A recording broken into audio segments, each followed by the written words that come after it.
सुप्रभात प्यारे बच्चों, मैं रितु शर्मा हिंदी अध्यापिका DAV police public school Kurukshetra की ओर से हिंदी की ऑनलाइन कक्षा में आप सभी का स्वागत करती हूँ। आशा करती हूँ कि आप सभी सकुशल व स्वस्थ होंगे।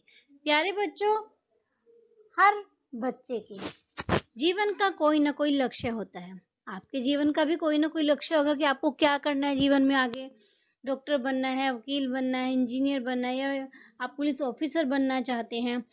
तो आज हम कहानी पढ़ेंगे ज्ञान सागर पाठ 8 न जानू कवि बना। न जानू कवि बना कि जैसे इसके नाम से ही पता चलता है, न जानू एक लड़के का नाम है और यह कवि बनना चाहता था। आज हम पढ़ेंगे न जानू, मोटू, छोटू, जल्दबाज और सुस्तराम के बारे में। बच्चों के खेलने का एक मैदान, एक कोने में न जानू उदास बैठा है। आप देख रहे हैं कि यहाँ पर जो ये न जानू है ये उदास बैठा हुआ है। उसके मित्र अपने खिलौने लेकर वहां आते हैं। उसके दोस्त कौन है? मोटू, छोटू, जल्दबाज और सुस्तराम वहां पर आते हैं। और वो क्या कहते हैं? मोटू बोलता है, अरे न जानू वहां क्यों बैठे हो? छोटू, आओ हम लोग नदी पहाड़ खेलेंगे। उन्होंने क्या बोला खेलने के लिए? कि हम जो है वो नदी पहाड़ खेलेंगे। न जानू ने क्या कहा? नहीं, तुम लोग खेलो। जल्दबाज, अच्छा राजा का मुर्गा खेलोगे? न जानू, नहीं। सुस्तराम, आंख मिचौनी? न जानू, मुझे तुम्हारे गंदे खेल नहीं खेलने हैं। न जानू ने इन सब खेलों को क्या बोला कि मुझे तुम्हारे गंदे खेल नहीं खेलने हैं। सारे बच्चे खेलने लगते हैं और न जानू चिढ़कर चुपचाप बैठा रहता है। गुलदस्ता वहां आता है। गुलदस्ता, न जानू, ओ न जानू, वहां चुपचाप क्यों बैठी हो? खेलोगे नहीं? न जानू क्या कहता है फिर? नहीं, मेरा मन खेल में नहीं लगता। मैं बड़ा कलाकार बनना चाहता हूँ। न जानू ने क्या बोला? कि मैं बड़ा कलाकार बनना चाहता हूँ। न जानू के जीवन का उद्देश्य क्या था? कि वह एक बड़ा कलाकार बनना चाहता था। देखिए, इस चित्र में गुलदस्ता और न जानू आपस में वार्तालाप कर रहे हैं। गुलदस्ता क्या कहता है? अरे, तुम तो चित्रकारी सीख रहे थे ना? फिर न जानू क्या कहता है? हाँ, लेकिन वह काम मुझे पसंद नहीं आया। क्यों? क्योंकि न जानू का मन वह काम सीखने में नहीं। गुलदस्ता, क्यों क्यों? न जानू, एक दिन मैंने डॉक्टर गोलीवाला की दीवार पर भैंस का चित्र बनाया था। उन्होंने मेरी माँ से मेरी शिकायत कर दी थी। गुलदस्ता, अच्छा तो यह बात है। न जानू, गुलदस्ता जी, आप कविताएं कैसे लिख लेते हैं? मैं आपकी तरह कविताएं लिखना चाहता हूँ। क्या आप मुझे कविता लिखना सिखा सकते हैं? न जानू ने गुलदस्ता से क्या बोला कि क्या आप मुझे कविता लिखना सिखा सकते हैं? गुलदस्ता, सिखा तो सकता हूँ अगर तुम्हारे अंदर कविता रचने की प्रतिभा हो। कि अगर तुम्हारे अंदर कविता लिखने की प्रतिभा हो तो मैं तुम्हें कविता लिखना सिखा सकता हूँ। न जानू, हाँ हाँ, है क्यों नहीं, मैं बहुत प्रतिभाशाली हूँ।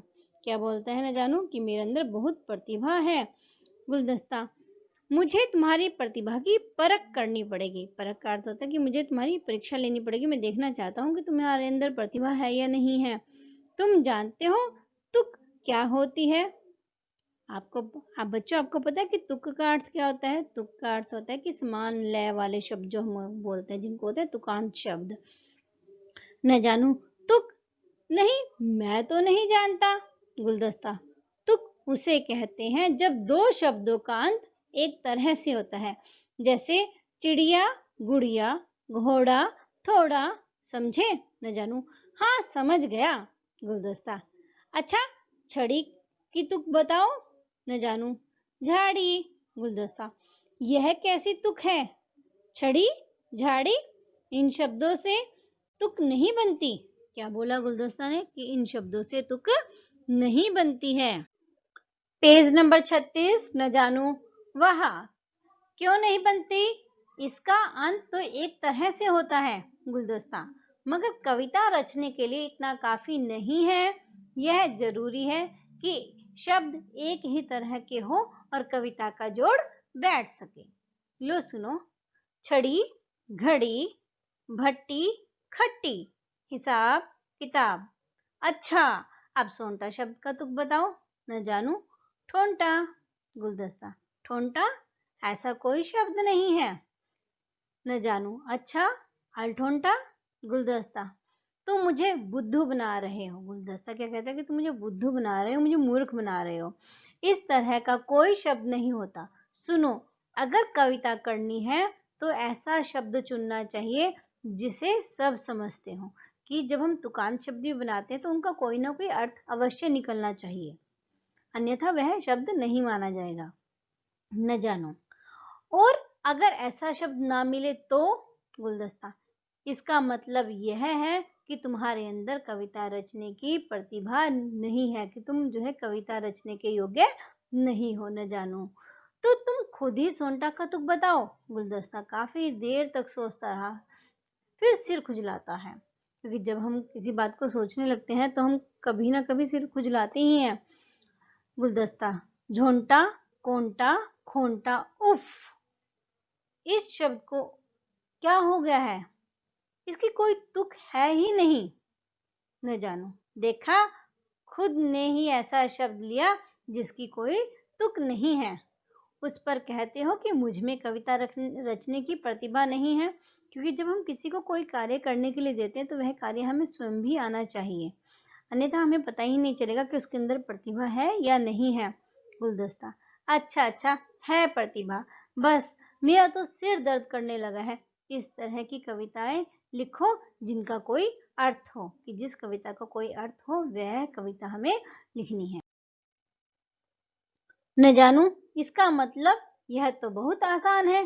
गुलदस्ता बिल्कुल बहुत आसान है, कविता करते करते कहीं पिट ना जाना। गुलदस्ता ने क्या बोला न जानू से कि तुम ऐसा ना हो कि कविता करते करते कहीं तुम पिट जाओ। गुलदस्ता बड़बड़ाता हुआ आगे चला जाता है। न जानू उछलकर अपनी पुरानी जगह पर पहुंचकर सोचने लगता है।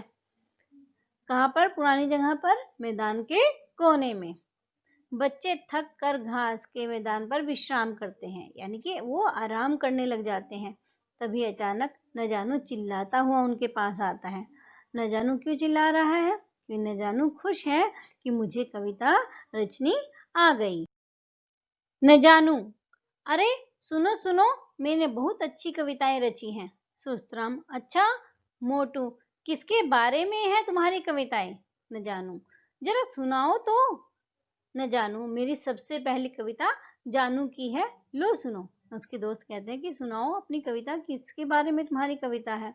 तो वो कहता है कि सबसे पहली जो कविता है मैंने अपने दोस्त जानू के बारे में लिखी है। जानू गया टहलने नदिया के तट पर, जाते जाते कूदा मोटर की छत पर। तो जानू क्या बोलता है? झूठ, मैं मोटर की छत पर कब कूदा? न जानू ने उत्तर दिया, अरे ऐसा तो सिर्फ कविता में हुआ है, तुक मिलाने के लिए। न जानू यानी तुम तुक मिलाने के लिए मेरे बारे में झूठी बातें कहोगे, कि तुम मेरे बारे में झूठ बोल रहे हो। न जानू और क्या, मुझे सच्ची बात कहने की क्या पड़ी है, जो सच है वह तो है ही। मोटू ठीक है, लड़ो मत।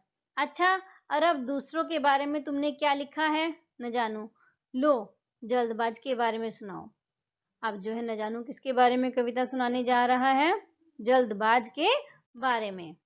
देखिए यहाँ पर जो है जल्दबाज के बारे में वो कहता है, जल्दबाज को भूख लगी निकल गया जिंदा मुर्गी। जल्दबाज मगर मैंने कोई मुर्गी नहीं निकली, ना जिंदा ना पकी हुई। न जानू ओफ, मैं तो सच थोड़े ही कह रहा हूँ, यह तो कविता है। जल्दबाज बड़ी अच्छी कविता है। न जानू अच्छा लो सुस्त राम की कविता सुनो।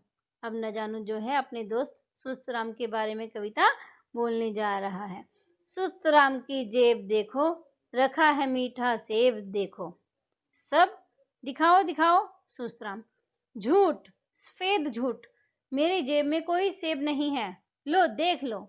न जानू तुम लोग कविता के बारे में कुछ नहीं समझते, मैं ऐसा सिर्फ तुक मिलाने के लिए कह रहा हूँ। मैंने मोटू के बारे में भी कविता लिखी है। अब वो अपनी दोस्त मोटू के बारे में कविता सुनाने जा रहा है। मोटू अपनी बकवास बंद करो, यह हमारे बारे में झूठ बघाड़ रहा है। बघाड़ने का अर्थ क्या होता है? यहाँ पर बघाड़ने का अर्थ होता है कि बोलना।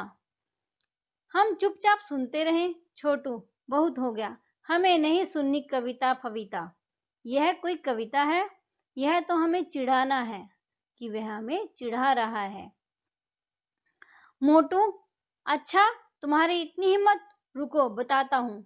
छोटू और मोटू और बाकी सब मिलकर हंसते हैं और न जानू को मारने के लिए दौड़ते हैं। वो क्या करने के लिए जाते हैं? न जानू को मारने के लिए दौड़ते हैं। देखिए यहाँ पर वो न जानू से उठक बैठक करवा रहे हैं। न जानू, रुको रुको, तुम लोगों को अच्छा नहीं लगता तो मैं कविता नहीं पढ़ूंगा। तुम मुझे मत मारो। सुस्तराम, तो लगाओ उठक बैठक। न जानू उठक बैठक लगाने लगता है।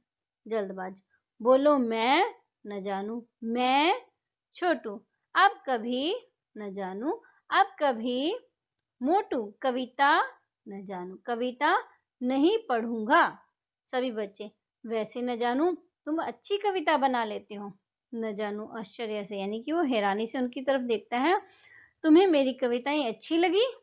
सभी बच्चे कहते हैं, हाँ, हमें भी कविता बनाना सिखाओ। सब बच्चे क्या कहते हैं न जानू को कि हमें तुम्हारी कविताएं अच्छी लगी हैं, हमें भी कविता बनाना सिखाओ। न जानू शरारत भरे अंदाज में मुस्कुराते हुए, क्यों नहीं, क्यों नहीं, मगर उससे पहले तुम सभी को उठक बैठक लगानी पड़ेगी। और सभी बच्चे उठक बैठक लगाने लगते हैं और पर्दा गिरता है। यह जो एकांकी है, यह निक्लोई नोवोस ने लिखी है और इसका हिंदी रूपांतरण सुरेश जी ने किया है। बच्चों, अगले चलचित्र में हम करेंगे इस पाठ के प्रश्न उत्तर और इसके नए शब्द। धन्यवाद।